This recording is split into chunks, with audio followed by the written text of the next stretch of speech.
여러분 삶 가운데 또 여러분 각자의 걸음걸음 가운데 충만하시기를 간절히 기원합니다. 우리는 날마다 하나님의 은혜를 사모하며 살아가는 자들입니다. 하나님의 은혜가 아니고는 오늘 우리의 삶을 하나님 앞에 바르게 세워갈 수가 없고 또 드릴 수가 없음을 고백하면서 늘 은혜를 기대하며 살아가시기 바랍니다. 기대하는 그것에 하나님의 은혜가 부어집니다. 기대할 때 그것에 채워지는 은혜가 있게 될 줄로 압니다. 미국 샌프란시스코에 가면 지금도 이탈리아 사람들이 굉장히 많이 살고 있는 것 같아요. 가보면 이탈리아 말을 자주 쓰고 또 이탈리아 음식들이 굉장히 많고요. 이탈리아 사람들이 운영하는 공예품들, 수공예품들이 참 많이 있습니다. 그래서 그 기념품 일대 쭉 39번가 부두가 쭉 근처에 보면 다 이탈리아 사람들이 살고 있는 것 같아요. 1906년도에 4월 18일 날 이 샌프란시스코에 엄청난 지진이 일어나게 됩니다. 지진이 엄청나게 일어나다 보니까 모든 건물들은 다 무너지고 가스관이 터져가지고 폭발하면서 불길이 치솟기 시작합니다.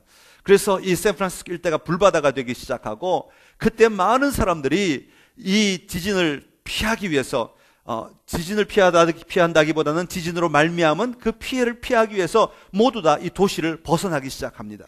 모든 사람들이 피난 행렬이 이어지게 되었죠. 그런데 그곳에 잔닌이라고 하는 사람이 있었습니다. 이 사람은 아마 이탈리아에서 건너온 사람 같은데 그곳에서 샌프란시스코 다운타운에다가 조그만 은행, 요즘 말로 하면 마을금고 같은 것을 아마 열고는 이탈리아 은행이다, 뱅크 오브 이탈리아라고 하는 은행을 열었던 것 같아요.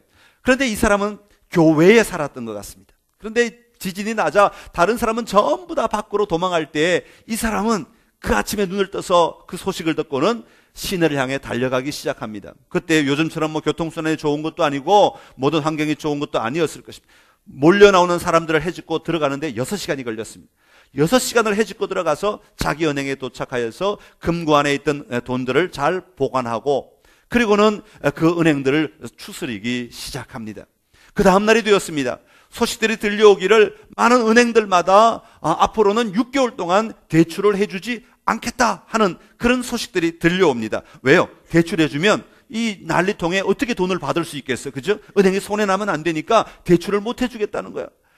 그 다음날 직원들이 모였습니다. 잔니니도 함께 그 직원들과 함께 이야기를 나눕니다. 그때 직원들이 말합니다. 우리도 대출해주면 안 됩니다. 우리도 이때 돈을 잘못 쓰면 이 사람들이 어디 가서 돈을 어떻게 써서 언제 갚을지 어떻게 갚을지 알지 못하는데 돈을 빌려줄 수 없습니다. 그렇게 말합니다. 그때 잔니는 이렇게 대답하지요. 아니요, 우리는 돈을 빌려줄 겁니다. 그리고는요, 술통 2개를 가지고 나가서 다운타운 부둣가에 딱 펴놓고 그 위에다가 널판지를 깔아놓고 거기다가 은행 업무를 다시 시작했다는 것입니다. 그러면서 이렇게 말합니다. 우리가 샌프란시스코를 재건하겠습니다. 누구든지 돈이 필요하시면 오십시오. 빌려드리겠습니다. 그리고 그 술통 위에서 은행 업무가 재개되기 시작했어요. 돈을 조금씩 빌려주기 시작합니다. 필요한 사람들이 오면 빌려주기 시작합니다. 그랬더니요, 사람들이 1명, 2명 돈을 빌려가서 다시 재건해야 되는 그 현장에 사용하기 시작하면서 사람들이 돈이 생길 때마다 이 은행에다가 집어넣기 시작하는 거예요. 그러니까요, 사람들이 다 몰려오기 시작하는데 다른 은행은 6개월 동안 돈을 안 빌려준다고 했는데 이 은행은 돈을 빌려주고 있으니까 모든 사람들이 다 이 은행을 이용하지 않았겠어요? 그 은행에 감동을 받아서 빌려가지 않은 사람도 돈을 입금하기 시작했다는 거예요. 그래서 이 은행이 커지기 시작했는데 얼마나 커졌는지 이 은행이 지금 뱅크 오브 아메리카, 요즘에는 조금 경기가 안 좋더라고요. 좀 이렇게 지점을 좀 줄이고 있는 상황인데, 그러나 이 미국에 가면 뱅크 오브 아메리카 없는 데가 없어요. 도시마다 작은 시골 마을마다 뱅크 오브 아메리카가 다 있어요. 미국에서 제일 큰 은행이 될 수 있었다고 하는 것입니다. 여러분, 잔닌이라고 하는 사람은 자신이 누구인지를 분명히 알았던 사람이죠. 자기가 하는 일이 무엇인지를 분명히 알았던 사람입니다. 남들은 다 도망가고 남들은 다 사람을 믿을 수 없고 남들은 다 돈이 떼일 것 같아서 아무것도 하지 않는 것 때에 나는 은행가이고 나는 돈을 관리하는 사람이고 이 돈을 필요한 곳에 필요한 사람들에게 줌으로 말미암아 나의 사명을 감당한다고 하는 분명한 정체성을 가졌던 사람이죠. 단순히 나의 안위나 내가 지켜야 될 내 재산을 보호하겠다는 차원이 아니라 소극적인 태도가 아니라 적극적으로 이 문제를 대처함으로 말미암아 샌프란시스코가 다시 세워질 때 가장 중요한 역할을 한 사람 가운데 한 명이 되었다고 하는 것이죠. 오늘 느헤미야 11장 쭉 보다 보면요, 이런 사고방식, 이런 태도를 가진 사람들이 참 많이 있음을 보게 됩니다. 사실 오늘 이야기는 느헤미야 7장 73절에 연결되는 이야기입니다. 느헤미야 7장 73절 다시 한번 같이 읽겠습니다.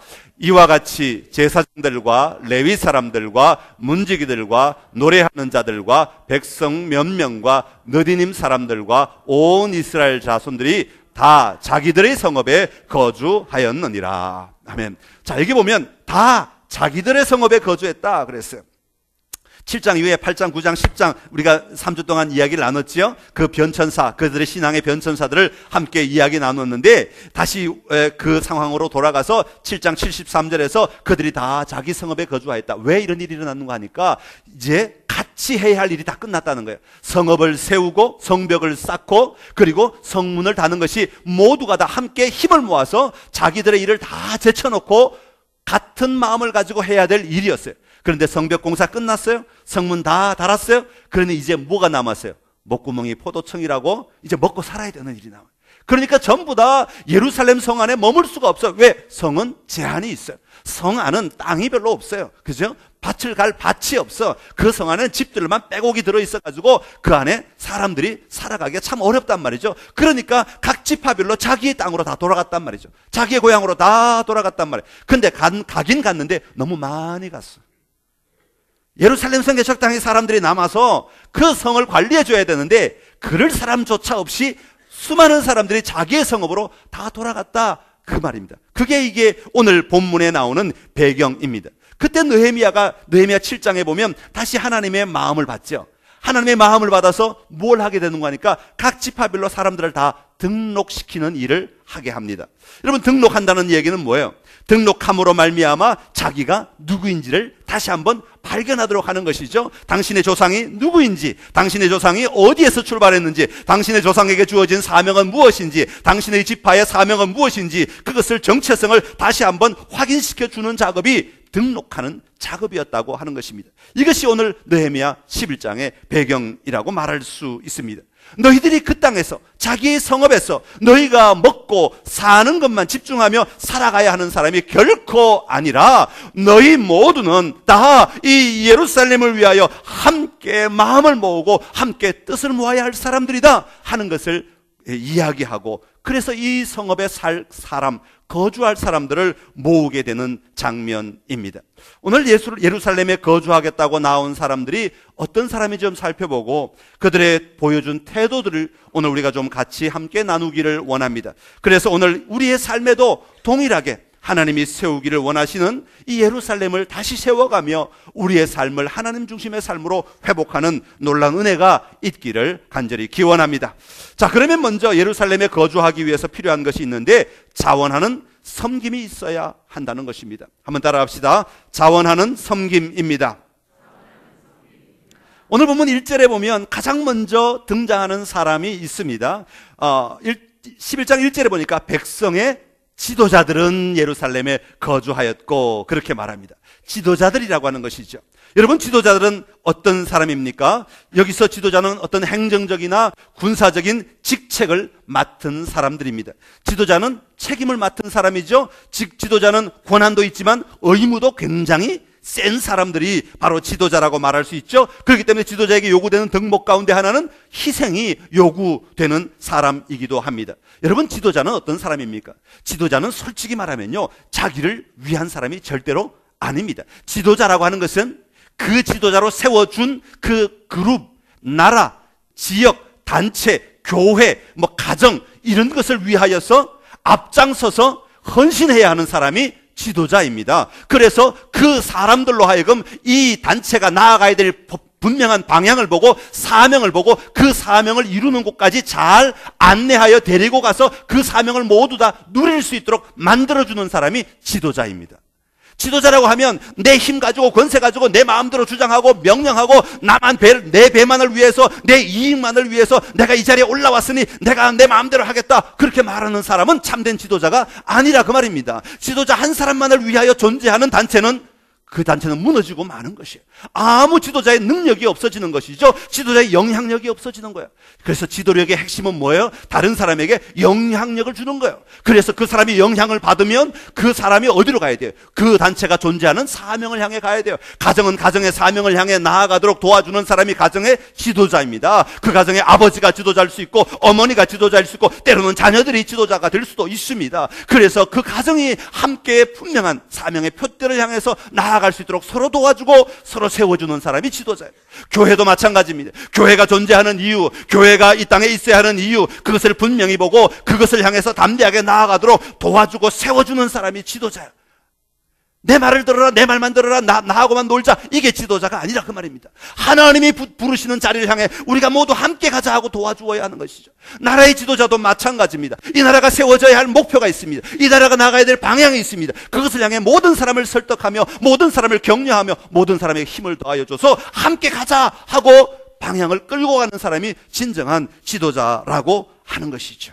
여러분, 우리에게 있어서 참된 지도자는 누구이십니까?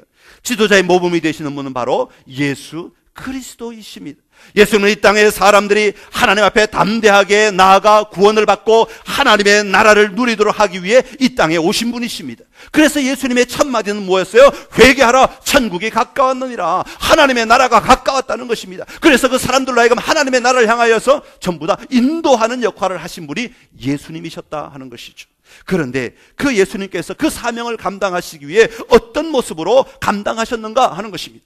철저하게 권세와 힘과 폭력으로 감당하신 분이 아니라 바로 섬김으로 감당하셨다는 것이죠. 이게 성경이 우리에게 보여주고 있는 진정한 지도자의 모습이라는 것입니다. 어떻게든 저 사람의 연약한 부분을 도와주어서 섬겨서 저 사람으로 하여금 그 사명을 다시 발견하게 하고 그래서 함께 걸어갈 수 있도록 만들어주는 것, 함께 걸어갈 수 있도록 영향을 베푸는 것, 이게 진정한 지도자의 모습이라는 것입니다. 이게 우리가 찾아야 될 지도자이고 우리가 간직해야 할 지도자의 모습인 것을 보게 됩니다.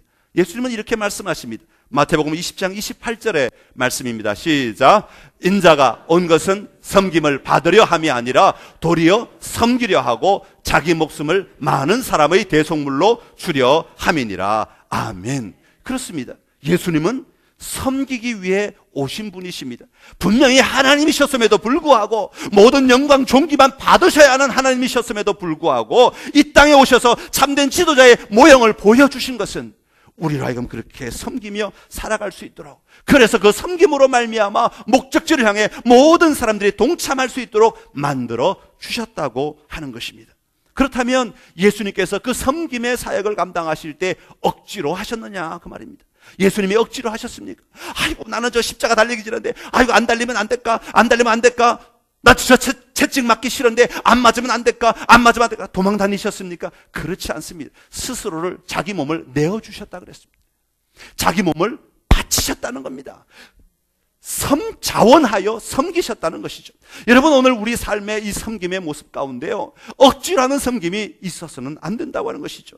지위 때문에 의무감으로 하는 섬김은 능력이 없습니다. 힘이 없습니다. 지도자의 진정한 모습이 아닙니다. 자원하는 섬김이 우리에게 있어야 하는 것이죠. 예수는 바로 그것을 우리에게 보여주신 분이십니다. 특별히 하나님의 일을 할 때는요, 이 자원하며 섬기는 섬김이 얼마나 중요한지 모릅니다. 베드로전서 5장 2절의 말씀입니다. 같이 읽겠습니다. 너희 중에 있는 하나님의 양무리를 치되 억지로 하지 말고 하나님의 뜻을 따라 자원함으로 더러운 이득을 위하여 하지 말고 기꺼이 하며. 계속해서 반복해서 보면 무슨 말이에요? 억지로 하지 마라, 자원함으로 해라, 기꺼이 해라. 이게 진정한 섬김의 모습이라고 하는 것입니다. 오늘 여러분 한 사람 한 사람은 하나님이 부르신 지도자들이십니다.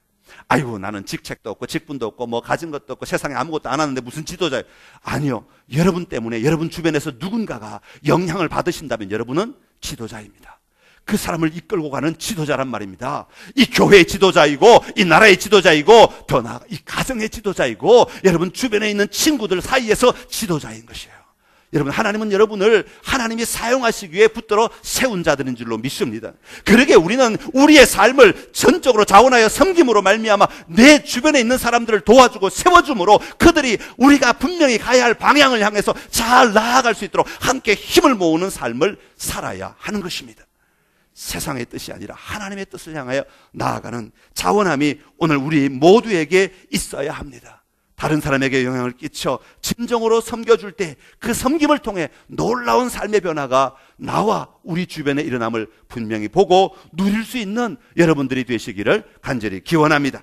자, 두 번째로 또 예루살렘에 거주하기 위해서 필요한 것이 있는데 그것은 뭐냐면 자원하는 순종이 있어야 된다는 것이에요. 한번 따라합시다. 자원하는 순종입니다. 오늘 본문에 나와서 예루살렘에 거주하는 두 번째 사람들이 있는데 1절 중간에 보면 이렇게 소개합니다. 그 남은 백성은 제비 뽑아 10분의 1은 거룩한 성 예루살렘에서 거주하게 하고 그 10분의 9는 다른 성읍에 거주하게 하였다 하는 것이에요. 제비 뽑았다는 거예요. 여러분 제비 뽑는 거 아시죠? 그 당시 제비는 어떻게 뽑았는지 모르겠어요. 하여튼 구슬을 넣고 구슬에 글자를 써서 제비 뽑는 경우도 있고 종이 쪽지를 막 집어넣어가지고 종이 쪽지를 뽑아서 제비 뽑는 경우도 있겠지만 여러분 제비 뽑는다는 말의 의미가 뭡니까? 제비 뽑는다는 말의 의미는 내 임의대로 내 생각대로 뭔가를 정하고 결정하지 아니하고 하나님이 정해주시는 대로 한다는 의미가 있어요. 하나님이 인도하시는 대로 하나님의 뜻을 구함으로 말미암아 하나님의 인도함을 받는다는 그런 의미가 있는 것이에요. 다시 말하면 내 생각이나 내 의도대로 내가 거주할 것이냐 말 것이냐를 결정하지 아니하고 하나님이 너는 거주해라 하면 예 아멘 하고 거주하고 하나님이 너는 저기서 살아서 이 사람들을 도와줘라 그러면 예 아멘 하며 나가서 일을 하고 수고하고 땀 흘리는 자리에 거하겠다고 하는 것을 그대로 받아들이는 것, 이것이 바로 제비 뽑는 자의 태도라고 하는 것이죠. 다시 말하면 제비 뽑았을 때 가장 중요한 것은 뭡니까? 순종이라는 것입니다. 제비를 뽑았는데 아이고 그거 틀려서 다시 뽑아 3세판 이거 안 된다는 거예요. 제비 뽑았으면 거기에 하나님이 나를 부르신 줄 알고 그대로 순종하는 것이 중요하다 하는 것입니다. 구약에서 제비 뽑는 것이 계속 나오죠. 구약에서 제비 뽑는 것은 매우 중요한 결정을 할 때 반드시 사용하는 방법 가운데 하나였습니다. 심지어는 하나님께 제물을 드릴 때에도 요것 드릴까 고민하다가 요게 조금 더 싸니까 요거 드려야지, 이거 아니에요. 제비 뽑아서 드렸다는 거예요. 제비 뽑아서 하나님이 원하시는 것을 드렸다는 거예요. 내가 원하는 것을 하나님께 드리는 것이 아니라 하나님이 원하시는 제물을 하나님께 드리는 것이 바로 제비 뽑기의 원칙입니다. 땅을 나누어 줄 때도 마찬가지입니다. 이 땅은 물이 많고 이 땅은 비옥하니까 내가 제일 대장이니까 이 땅 내가 할 거야, 우리 지파가 할 거야, 그렇게 하지 않았습니다.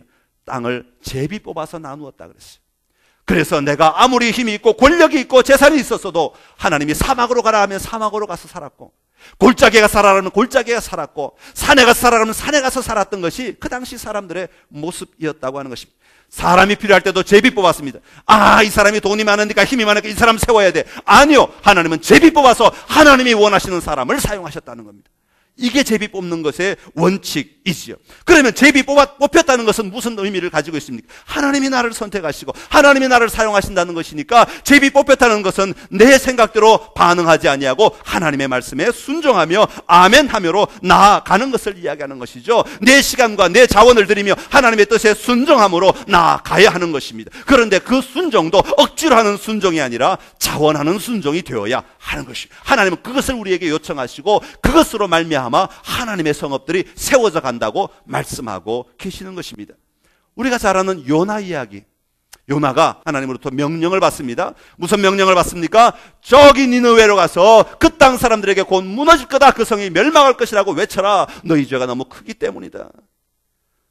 요나가 고민을 합니다. 나는 거기 갈 수 없어. 그래서 욥바에 올라가서 항구에서 다시스로 가는 배를 타고 도망을 합니다.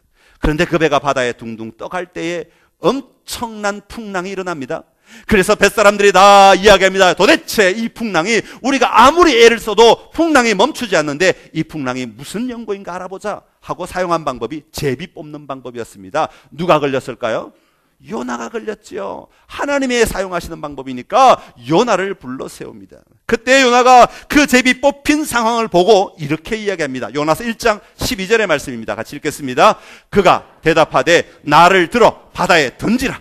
그리하면 바다가 너희를 위하여 잔잔하리라. 너희가 이 큰 폭풍을 만난 것이 나 때문인 줄 내가 아노라 하니라. 아멘. 요나가 뭐라고 그랬어요? 나를 들어 바다에 던지라. 왜 그렇게 얘기했어요? 제비 뽑혀 내가 선택된 이유를 알고 있어. 인정한다는 것입니다. 당연히 나 때문이라는 것입니다. 그래, 하나님은 나를 사용하시기 위해 나를 부르셨는데 내가 저항했기 때문에 하나님이 나 때문에 이 풍랑 일으켜서 이 많은 사람들을 죽게 할지도 모른다고 하는 그 분명한 인식을 하였다는 것입니다. 그래서 나 때문인 줄 내가 아노라. 인정했다는 것입니다. 인정했다는 것입니다. 제비 뽑았다는 것은 하나님이 나를 사용하시고 나를 통하여 일하신다는 것을 인정하는 것이죠. 하나님의 음성을 들은 것입니다. 하나님의 인도함을 받은 것입니다. 그러면 우리는 뭘 해야 되느냐? 순종하는 거예요. 나를 바다에 던져라. 내가 들어가겠다. 내가 바다에 빠져서 너희를 살리겠다. 왜? 하나님이 그렇게 하라고 하셨으니 내가 순종하겠다라고. 만약에 요나가 아이고 어떻게든 살아보려고 돈도 쓰고 어떻게든 살아보려고 권력 줄대고 어떻게든 살아보려고 모진 고생을 했더라면 그가 과연 하나님의 사람으로 끝까지 살아남을 수 있겠는가? 자원하는 순종이 있을 때 그곳에 하나님의 놀라운 생명의 역사가 일어나 그로 말미암아 니느웨가 회개하는 놀라운 역사가 일어나게 된 것입니다. 사랑하는 성도 여러분, 여러분이 원하는 일이든 원하지 않는 일이든 하나님이 쓰시기를 원하셔 세운 곳이라면, 하나님이 사용하셔서 부르시는 자리라면 기꺼이 자원하는 마음으로 순종하며 나아가시기를 간절히 기원합니다. 코가 꿰어가면 피차 괴로워요. 하나님도 괴로우시고 따라가는 여러분도 괴로워요. 하나님은 어떻게 하면 저 사람을 순순히 따라오게 할까 고민하셔야 되잖아요. 하나님이 부르신 자리는 가장 아름다운 자리인 줄로 믿습니다. 여러분을 멸망시키기 위한 것이 아니라 여러분을 통하여 놀라운 일을 이루시고 생명의 역사를 이루시기 위해 하나님이 부르시는 것이죠. 하나님이 죽이자고 부르시는 경우는 없어요. 하나님이 그 하나님 앞에 자원하는 순종으로 나아갈 수 있기를 간절히 기원합니다. 자원하는 순종은 남들하고 비교하지 않아요. 나와 하나님과의 문제야. 아이고, 저 사람은 맨날 청소도 안 나오고 왜 나만 나와서 청소해야 돼? 저 사람은 왜 맨날 주방에 봉사로 나와야 되는데 안 나오고 왜 나만 맨날 고생해야 돼? 저 사람은 찬양대 맨날 요래조래 다 빠진데 왜 나만 이렇게 열심히 와서 미리 와서 연습해야 되고 제 시간에 와서 찬양해야 되고 이래야 돼? 아니요. 자원하는 순종은 그렇게 하는 것이 아닙니다. 자원하는 순종은 내가 하나님 앞에 내 마음을 드리며 내 태도를 드리며 하나님 앞에서 내가 바로 서 있는 것이 자원하는 순종입니다. 그런 사람들이 모여야 예루살렘이 예루살렘 된다는 것입니다. 예루살렘이 하나님의 통치가 이루어진다는 것이죠. 그렇지 않겠어요? 하나님이 부르셨는데 반항하는 사람만 있으면 어떻게 하나님의 성읍이 되겠어요? 순종해야 하나님의 성읍이 되죠. 자원하는 순종이 우리 모두에게 있기를 간절히 기원합니다. 그리고 마지막으로 예루살렘에 거주하기 위해서는 자원하는 자원자가 되어야 합니다. 한번 따라합시다. 자원하는 자원자입니다. 말이 됩니까? 제가 이 말을 받고 얼마나 기뻤는지 몰라요. 하나님 제 마음 가운데 자원하는 자원자가 되어야 된다 그럴 때 맞습니다. 맞습니다. 여러분 자원한다고 해놓고요 우리가 얼마나 마음이 간사한지요, 얼마나 쉽게 바뀌는지요. 내가 자원해놓고도 그것이 자원하는 자원자가 아니라 마치 누구를 위하여 하는 자원자인처럼, 누구를 위하여 봉사하는 것처럼, 누구를 위하여 권세 부리는 것처럼 하는 경우가 있는데 그것은 안 된다고 말이에요. 여러분 부부 생활할 때요, 가정 생활할 때요, 자원하는 자원자가 되지 않으면 그 결혼 생활은 엉망이 되고 마는 것이에요. 여러분 서로가 사랑해야죠. 서로가 세워줘야죠. 서로가 헌신해야죠. 서로가 자원함으로 나아가야죠. 그래야 가정이 세워지는 거예요. 그런데요, 서로 권리만 주장하고 세워가면 절대로 아름다운 공동체가 이루어질 수 없다는 것입니다. 여러분 자원한다고 하는 것은요, 그 안에 기쁨으로 나아간다는 뜻입니다. 구약에 보면 자원함으로 나아갔다 하는 말된 반드시 기쁨과 감사가 같이 나옵니다. 기뻐하며 감사함으로 나아갔다는 말이 같이 언제나 따라붙는 것을 볼 수가 있습니다. 왜 기쁘고 왜 감사합니까? 분명한 비전을 보기 때문에 그래요. 하나님의 임재를 보기 때문에, 하나님의 역사하심을 보기 때문에 그것이 내가 자원함으로 나아갈 때 기쁘고 즐겁지 않을 수가 없는 것이죠.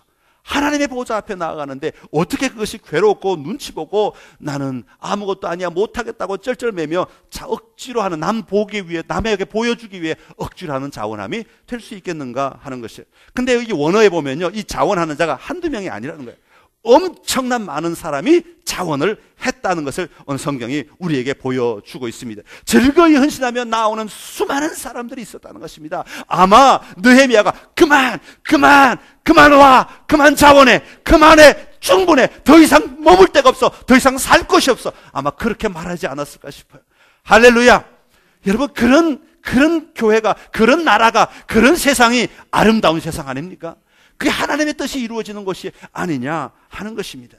여러분, 우리가 기뻐 춤추며 여러분 즐거움으로 자원하는 자원자가 될 수 있기를 간절히 기원합니다. 이런 사람이 예루살렘을 예루살렘답게 만드는 거예요. 이런 사람이 있는 곳에 교회가 교회다워지는 것이고, 이런 사람들이 있는 곳에 나라가 나라다워지는 것입니다. 자원은요, 사실은 자기 기분 따라 움직이는 게 아니에요. 우리 그리스도인들의 자원함은 내가 오늘 기분 좋으니까 이거 좀 봉사 좀 해줘야지, 내가 좀 생활이 좀 좋으니까 이거 좀 해줘야지, 시간이 남으니까 이거 좀 해줘야지. 그건 교회에서 하는 게 아니에요. 교회에서 하는 자원함은 어떤 것이냐면 하나님이 말씀으로, 레마의 말씀으로 내 마음 가운데 주셨어요. 하나님이 나를 사랑한다 말씀하셨어. 하나님이 나를 선택하셨다 말씀하셨어. 하나님이 나를 돌보고 계신다 말씀하셨어. 그래서 아멘 하고, 그래요, 하나님이 나를 돌보신다면 나도 하나님 앞에 나아가겠습니다 하고 나아가는 자원함이 바로 진정한 자원함이라고 성경은 말씀하고 있습니다. 하나님의 사랑을 발견하고 느끼고 누리게 되면 가장 먼저 나오는 반응이 하나님 앞에 내가 나아가겠습니다. 하나님이 사랑한다, 은혜를 주고 복을 주는데 난 도망가겠어요. 그런 사람이 있어요? 그건 잘못된 사람이죠. 하나님의 은혜를 주시고 복을 주시면 어떻게 하면 더 가까이, 어떻게 하면 더 가까이, 어떻게 하면 더 가까이 나아가서 그 사랑 누릴까 기대하며 고대하는 것이 바로 우리의 정상적인 삶이죠. 그래서 그 하나님의 말씀이 나에게 힘이 되고 능력이 되어서 나라에게 더 강력한 삶을 살아가도록 만들어 주는 것이라 하는 것입니다. 여러분, 그런 자원함이 여러분에게 있기를 간절히 기원합니다. 여러분, 기러기 얘기하시죠? 철새, 먹이와 따뜻한 곳을 찾아 4,000km를 날아가는 기러기 이야기 들어보신 적 있죠? 기러기는 날아갈 때, 기러기는 어떻게 날아갑니까? V자를 이렇게 이루거나, 앞에서 이렇게 거꾸로 이루죠. 그래서 제일 앞에 기러기가, 대장 기러기가 날개짓을 하면 바람을 자기는 다 맞아. 그리고는 그 날개를 따라 바람이 옆으로 퍼져가요. 그러면 그 뒤에 있는 그 날개 사이에 딱 숨은 기러기는요, 훨씬 적게 30% 힘만 가지고도 날아갈 수 있다. 앞에 가는 기러기의 30%의 힘만 가지고도 날아갈 수 있다는 거예요. 그럼 그 뒤에 기러기도 마찬가지겠죠? 그 뒤에 기러기도 마찬가지. 그러니까 한 사람이 아니죠. 한 마리의 기러기가 헌신함으로 말미암아, 자원하여 섬김으로 말미암아 많은 다른 기러기들이 훨씬 쉽게 그 장거리를, 그 먼 거리를 날아갈 수 있는 힘이 생기게 된다는 것이죠. 이게 자원하는 섬김이라고 하는 것입니다. 자, 그런데 만약에 제일 앞에 가는 기러기가 힘들고 지치면 어떻게 해요? 소리를 질러갖고 뒤로 빠져. 그리고는 두 번째 있는 기러기가 앞으로 가는 거예요. 이게 뭐예요? 자원하는 순종이에요. 왜? 너는 두 번째 서 있었으니까, 제비 뽑혀서 두 번째 서 있었으니까 네가 앞으로 가는 거야. 다 알고 있어요. 그래서 자원하여 순종해서 자기가 그 대장 역할을 대신해 주는 거예요. 힘들고 어렵지만 그 모진 바람을 다 맞으면서 자원하여 순종하는 것이죠. 그럴 때 다른 기러기들이 다시 또 그 기러기로 말미암아 힘을 얻는 것이죠. 자, 그리고 난 다음에 어떤 한 기러기가 총에 맞거나, 사냥꾼의 총에 맞거나, 아니면 너무 지쳐가지고 힘이 없어서 떨어지잖아요. 나는 도저히 못 날겠어 하고 땅에 좀 쉬어야 되겠어 하고 내려가면요, 혼자 절대로 안 내버려둔대요. 반드시 옆에 두 마리 내지 몇 마리의 기러기가 함께 따라 내려간답니다. 그래가지고 그 기러기가 총에 맞았으면 죽을 때까지, 그리고 지쳤으면 그 기러기가 힘을 얻을 때까지 같이 있어 준다는 것입니다. 이게 뭐예요? 자원하는 자원자죠. 얼마나 아름다운 모습입니까? 얼마나 아름다운 공동체의 모습입니까? 오늘 예루살렘이 바로 이런 모습으로 세워지고 있고, 이 공동체가 이런 모습으로 함께 마음을 모을 때 하나님이 사용하시는 놀라운 공동체가 될 수 있었다는 것입니다.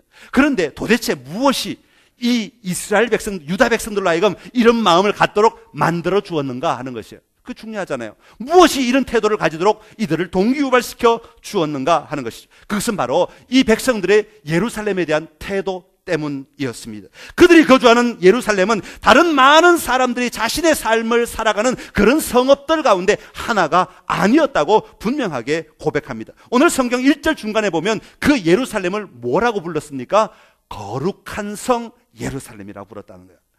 여러분, 자기들이 지금 회복시키고 살아가야 할 그 성읍은 단순한 그저 여러 성 가운데 하나가 아니라 하나님의 통치가 있고 하나님의 임재가 있고 하나님을 만나는 거룩한 성 예루살렘이라는 것을 모든 백성들이 인식했다는 것입니다. 이 인식이 사람들로 하여금 하나님 앞에 담대하게 자원하여 나아갈 수 있도록 만들어준 동기유발이 되었다는 것입니다. 그런데 특별히 그 거룩한 성 예루살렘, 원문에 보면 이 정관사가 붙어가지고요, 거룩한 성 여러 개 있는 가운데 하나가 아니라 바로 여기가 아니면 안 된다라고 하는 분명한 생각을 가지고 여기를 우리가 회복하지 않으면 안 된다, 여기를 우리가 자원하여 나아가지 않으면 안 된다, 여기를 우리가 섬기지 않으면 안 된다, 분명한 인식을 가지고 나아가는 성읍이었다고 그들은 다 그렇게 불렀다는 것입니다. 그러니까 그들의 마음 가운데 생각의 구분, 태도의 구분, 행동의 구분, 호칭의 구분, 이런 것들로 말미암아 그 성읍이 우리의 삶에 얼마나 소중하고 얼마나 중요한 것인가 하는 것을 인식하였다고 하는 것이죠. 여러분, 오늘 교회가 무너진다고 얘기합니다. 교회가 왜 무너집니까? 건물이 낡아서 무너집니까? 아니요. 왜 무너집니까? 사람들의 가치가, 생각이, 태도가 예루살렘이 그 거룩한 성 예루살렘이 아니라 그저 하나의 예루살렘으로 취급되면 무너지는 거예요. 힘이 없어지고 마는 거예요. 여러분, 교회가 세상의 가치를 가져와서 세상은 이렇게 하니까 우리도 이렇게 해야 된다, 세상은 이렇게 생각하니까 우리도 이렇게 생각해야 된다, 세상은 이렇게 따라가니까 우리도 이렇게 따라가야 된다 말하면 거룩한 성 예루살렘이 안 되는 겁니다. 거룩한 성 예루살렘이 가지고 있는 그 거룩함을 회복해야 우리가 이 예루살렘이 예루살렘 될 수 있고, 이 예루살렘이 이 땅 가운데 능력을 발휘할 수 있고, 이 예루살렘이 하나님의 위대한 일을 감당할 수 있게 되는 것입니다. 여러분, 이 거룩한 성 예루살렘을 다시 한번 회복하며 나아가는 우리 모두가 되어야 할 줄로 믿습니다. 많은 사람들이 세상을 떨어지면 우리가 죽는 줄 알아요.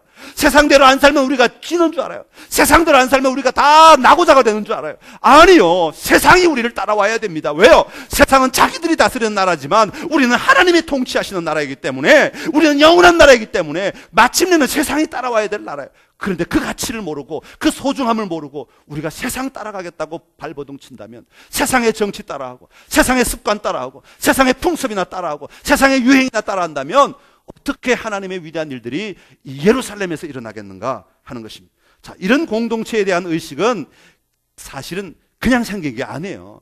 각자가 어떤 사고방식을 가지고 있느냐에 따라서 함께 마음이 모아지게 된 거죠. 다시 말하면 이들 각자가 그런 생각으로 가득 차 있다. 한번 생각해 보시죠. 포로에서 돌아온 그 백성들의 마음 가운데 얼마나 하나님에 대한 사모함이 있었겠어. 하나님에 대해서 얼마나 간절함이 있었겠어. 그러니까 하나님의 성읍을 회복하겠다는 그 열정은 감히 상상할 수 없는 지경이죠. 여러분은 누구십니까? 나는 누구입니까 도대체? 성경은 내가 누구라고 말하고 있습니까? 이것 회복 안 되면 우리는 거룩한 성 예루살렘을 회복할 수가 없어요. 베드로전서 2장 9절 10절의 말씀입니다. 같이 읽겠습니다. 그러나 너희는 택하신 족속이요 왕같은 제사장들이요 거룩한 나라요 그의 소유가 된 백성이니 이는 너희를 어두운 데서 불러내어 그의 기이한 빛에 들어가게 하신 이의 아름다운 덕을 선포하게 하려 하심이라. 너희가 전에는 백성이 아니더니 이제는 하나님의 백성이요 전에는 긍휼을 얻지 못하였더니 이제는 긍휼을 얻은 자니라. 아멘, 할렐루야. 너희를 불러내어서 그의 기이한 빛에 들어가게 하신 이의 아름다운 덕을 선포하게 하려 함이라. 너희로 말미암아 하나님의 아름다움이 영향력을 미쳐서 선포되기를 원한다라고 말씀하고 있습니다. 우리의 삶에 이런 분명한 태도를 가지고 살아가야 합니다. 그것은 바로 그리스도인에서 구별된 사람임을 선포하는 것이기 때문에 그렇습니다. 나는 하나님의 택한 백성임을 분명히 기억해야 합니다. 나는 하나님이 세우신 제사장이고, 나는 하나님이 세우신 지도자이고, 나는 하나님이 뽑으신 사람이고, 나는 하나님이 사용하기를 기뻐하시는 자원자임을 기억해야 하는 것이죠. 그럴 때 우리의 삶이 달라지고 우리의 정체성이 분명히 가지고 있을 때 하나님은 우리를 통하여 놀라운 일을 이루시는 것입니다. 자, 이러고 나면 놀라운 장면이 11장 2절 끝에 나옵니다. 자원하는 모든 자를 위하여 백성이 복을 빌었느니라. 할렐루야. 야, 들어간 사람이든 안 들어간 사람이든, 저 같으면 제가 자원해서 들어갔어. 제비 뽑혔든 어떻든 다 들어갔어. 안 들어갔으면 에이, 저놈 저 꽤 부리고 있네. 응? 전 들어올 수 있는 놈인데 왜 안 들어왔지? 그럴 수 있었을 거예요. 그런데요, 그곳 사람들은 그러지 않았다는 거예요. 어떻게 했다고요? 서로 복을 빌어줬다는 거예요. 들어가서 살기로 결정한 사람이나 자기 땅에서 역시 여전히 곡식을 거두며 살아야 하는 사람이나 서로가 서로를 위해 복을 빌어주었다는 것입니다. 이게 진정한 예루살렘이 회복되는 놀라운 능력 아니겠습니까? 여러분, 오늘 우리 안에도 이런 은혜가 회복되기를 간절히 기원합니다. 일을 하는 사람이든 어려워서 일을 못하는 사람이든 병들어 내 몸을 주체할 수 없는 사람이든 마음이 다쳐서 내가 감당할 수 없어 고통스러워하는 사람이든 누구든지 서로가 서로를 위해 복을 빌어줘야 합니다. 서로가 서로를 위해 격려하고 힘을 실어줘야 합니다. 그럴 때 거룩한 성 예루살렘이 세워지는 것입니다. 왜요? 모든 기준이 내가 아니라 내 시각이 아니라 여호와 하나님의 시각으로 봐야 되기 때문에 그렇습니다. 하나님이 필요하셔서 가능하니까 제비 뽑아 세우시고, 하나님이 사용하시니까, 사용하기를 원하시니까 리더로 세울 수도 있고, 때로는 하나님이 더 우리의 삶의 자리에 수고하라고 나를 그냥 내버려 두실 수도 있단 말입니다. 어떤 경우든지 우리가 서로 복을 빌어주고 서로 격려하고 세워줘야 이 하나님의 나라가 세워진다는 것을 우리가 기억해야 합니다. 예루살렘에 거주하기를 자원하는 모든 자를 위하여 복을 빌어 주었다. 여러분, 이런 놀라운 은혜가 우리 모두에게 임하시기를 간절히 기원합니다. 하나님의 복이 여러분 모두에게 충만하기를 간절히 기원합니다. 기도하겠습니다. 참 좋으신 우리 하나님 아버지, 그 거룩한 성 예루살렘이 세워질 수 있었던 것은 자원하는 자들이 있었기 때문임을 봅니다. 자원하는 섬김을 한 리더들이 있었고, 자원하는 순종을 한 제비 뽑힌 사람들이 있었고, 자원하는 자원자들이 기쁨으로 나아갔기에 이 예루살렘이 거룩한 성읍이 되어 하나님이 마음껏 쓰시는 통로가 되었던 것을 봅니다. 하나님 아버지, 우리의 삶에도, 우리의 가정에도, 우리의 교회에도, 우리 나라의 민족 가운데도 이런 놀라운 은혜가 있게 하여 주시옵소서. 이런 놀라운 기쁨이 있게 하시고, 그래서 우리의 가정을 하나님의 나라로 세워가게 하시며, 우리의 교회가 하나님이 쓰시는 도구가 되게 하시며, 이 나라 이 민족이 하나님이 사용하시는 나라가 되게 하여 주시옵소서. 그리하여 정말 하나님이 원하시는 아름다운 땅을 우리가 누림으로 서로 복을 빌고 서로 축복하고 서로 기뻐하고 서로 즐거워하는 아름다운 삶의 자리를 누리게 하여 주옵소서. 예수님의 이름으로 기도드리옵나이다. 아멘.